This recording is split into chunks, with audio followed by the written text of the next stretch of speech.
नमस्कार छात्रों, आज की इस वीडियो में हम बात करेंगे कक्षा 12वीं विषय हिंदी की सभी महत्वपूर्ण रिक्त स्थान एक ही वीडियो में। तो चलिए शुरुआत करते हैं।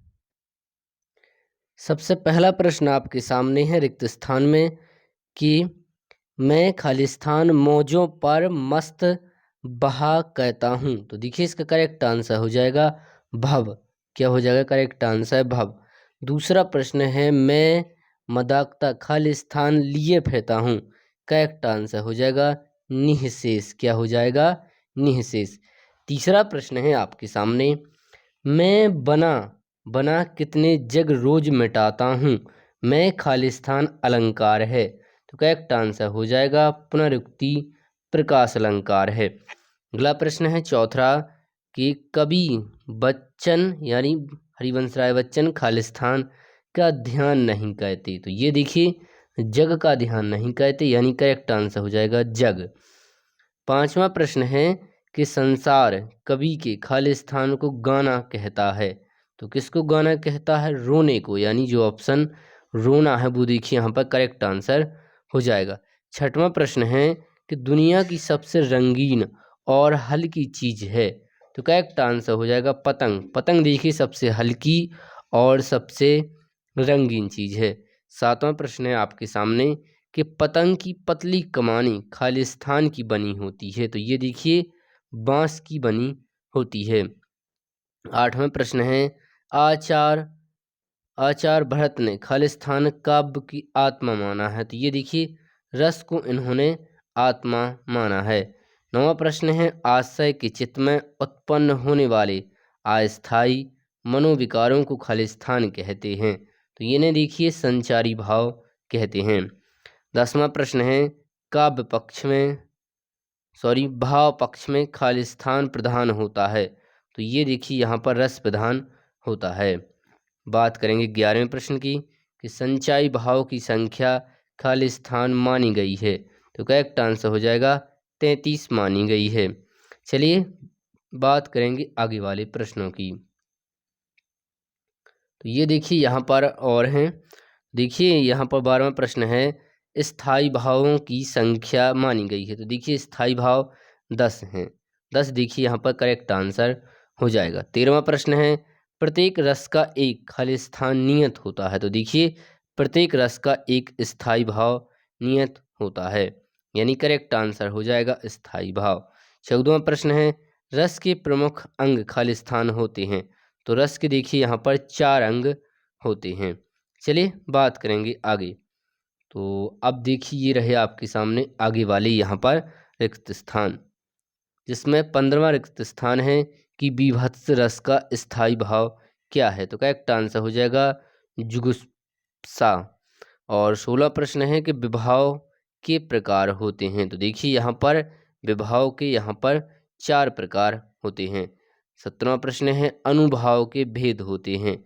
तो अनुभाव के देखिए यहाँ पर भेद होते हैं 4। अगला प्रश्न है यहाँ पर कि यहाँ पर जो 16वां प्रश्न था कि विभाव के कितने प्रकार होते हैं। तो इसके देखिए 2 होते हैं। चलिए 18वां प्रश्न है आशय की बाह्य शारीरिक चेष्टाएं कहलाती हैं। तो इसका करेक्ट आंसर हो जाएगा ये देखिए अनुभाव कहलाती हैं। 19वां प्रश्न है कि स्थायी भाव को जागृत करने वाले कारण क्या कहलाते हैं। तो ये देखिए यहाँ पर आलंबन कहलाते हैं। 20वां प्रश्न है क्रोध स्थायी भाव जागृत होकर खालिस्तान रस के रूप में परिणत होते हैं। तो ये देखिए रुद्र रस के रूप में परिणत होते हैं। 21वां प्रश्न है व्यंग्योक्ति को पढ़कर देखकर अथवा सुनकर खालिस्तान रस की निष्पत्ति होती है। तो ये देखिए हास रस की निष्पत्ति होती है यानी हास रस यहाँ पर करेक्ट आंसर हो जाएगा। 22वां प्रश्न है कि भक्तिन का कद था। तो देखिए भक्तिन का कद यहाँ पर छोटा था। 23वां प्रश्न है कि भक्तिन पाठ के रचयिता हैं। तो ये देखिए महादेवी वर्मा है भक्तिन पाठ के रचयिता। 24वां प्रश्न है जीवन के दूसरे परिच्छेद में खालिस्तान अधिक है। तो ये देखिए दुख अधिक है। 25वां प्रश्न है रोटियां अच्छी सेंकने के प्रयास में बहुत अधिक हो गई है खरी। चलिए बात करते हैं यहाँ पर 26वें प्रश्न की। प्रश्न है यहाँ पर कि मेरे भ्रमण की एकांत साथिन ही रही है। तो इसका देखिए करेक्ट आंसर हो जाएगा यहाँ पर भक्तिन। और अगला प्रश्न है 27वां कि मेरे पास वहाँ जाकर रहने के लिए नहीं है। तो क्या नहीं है? वहाँ जाकर मेरे पास रहने के लिए रुपया नहीं है। तो देखिए यहाँ पर रुपये करेक्ट आंसर हो जाएगा। 28वां प्रश्न है कि भक्तिन और मेरे बीच में खालिस्तान का संबंध है। तो सेवक और स्वामी का संबंध है। 29वां प्रश्न है वह शब्द जो क्षेत्र विशेष में बोले जाते हैं खालिस्तान कहलाते हैं। तो ये देखिए क्षेत्रीय शब्द कहलाते हैं। और 30वां प्रश्न है वे शब्द जो वाक्य में किसी शब्द के बाद बल देने के लिए लगाए जाते हैं। तो देखिए बल देने के लिए निपात शब्द लगाए जाते हैं, यानी करेक्ट आंसर हो जाएगा निपात शब्द कहलाते हैं। 31वां प्रश्न है सिल्वर वेडिंग के कथानायक खालिस्तान को अपना आदर्श मानते थे। तो ये देखिए किसंदा को अपना आदर्श मानते थे, यानी ऑप्शन यहाँ पर किसंदा करेक्ट आंसर हो जाएगा। 32वां प्रश्न है मनोहर श्याम जोशी का जन्म खालिस्तान में हुआ था। तो इनका जन्म देखिए 9 अगस्त सन 1933 को राजस्थान के अजमेर में हुआ था। यही देखिए यहाँ पर करेक्ट आंसर हो जाएगा। 33वां प्रश्न है किसंदा ने यशोधर बाबू को खालिस्तान उधार भी दिए थे। तो कितने रुपए उधार दिए थे? 50 रुपए देखिए उधार दिए थे। 34वां प्रश्न है सिल्वर वेडिंग में भूषण ने अपने पिता को उपहार में दिया था। तो ये दिया था देखिए इन्होंने ऊनी ड्रेसिंग गाउन, ये देखिए इन्होंने दिया था।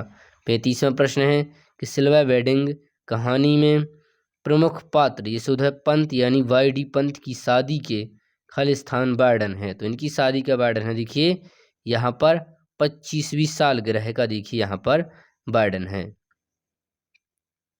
चलिए बात करेंगे आगे वाले प्रश्नों की। तो देखिए ये रहे यहाँ पर 4 प्रश्न और बचते हैं, क्योंकि 40 इसमें देखिए टोटल प्रश्न है।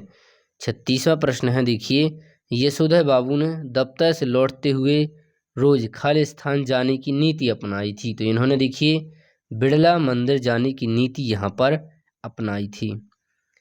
चलिए बात करेंगे 37वें प्रश्न की। यशोधर बाबू मूल रूप से खालिस्तान के रहने वाले थे। तो ये देखिए कुमायूं के रहने वाले थे। 38वां प्रश्न है एक सफल साक्षात्कारकर्ता में खालिस्तान होना चाहिए। तो ये देखिए होना चाहिए उन्हें पर्याप्त ज्ञान होना चाहिए। अब हम अंत में आपसे कहेंगे यदि वीडियो आपको पसंद आई है और हमारे चैनल पर यदि आप पहली बार आए हैं तो चैनल को सब्सक्राइब करें और वीडियो को लाइक करें और अपने दोस्तों में भी इसे शेयर करें, क्योंकि इसी तरह हम यहाँ पर सभी टॉपिकों को कवर करने वाले हैं। तो यहाँ पर देखिए 29वां प्रश्न है कि स्तंभ लेखन खालिस्तान का प्रमुख रूप है। तो यह देखिए विचारात्मक रूप है, ये देखिए यहाँ पर करेक्ट आंसर हो जाएगा। चलिए यहाँ पर अब हम बात करेंगे 40वें प्रश्न की। तो 40वां प्रश्न है कि संपादकीय को खालिस्तान की आवाज़ माना जाता है। तो ये माना जाता है देखिए अखबार की आवाज़ यहाँ पर संपादक यानी संपादकीय को माना जाता है। तो इसी के साथ यहाँ पर देखिए इस वीडियो में हमने इन सभी रिक्त स्थानों को कवर किया है। तो चलिए यहाँ पर वीडियो समाप्त होती है।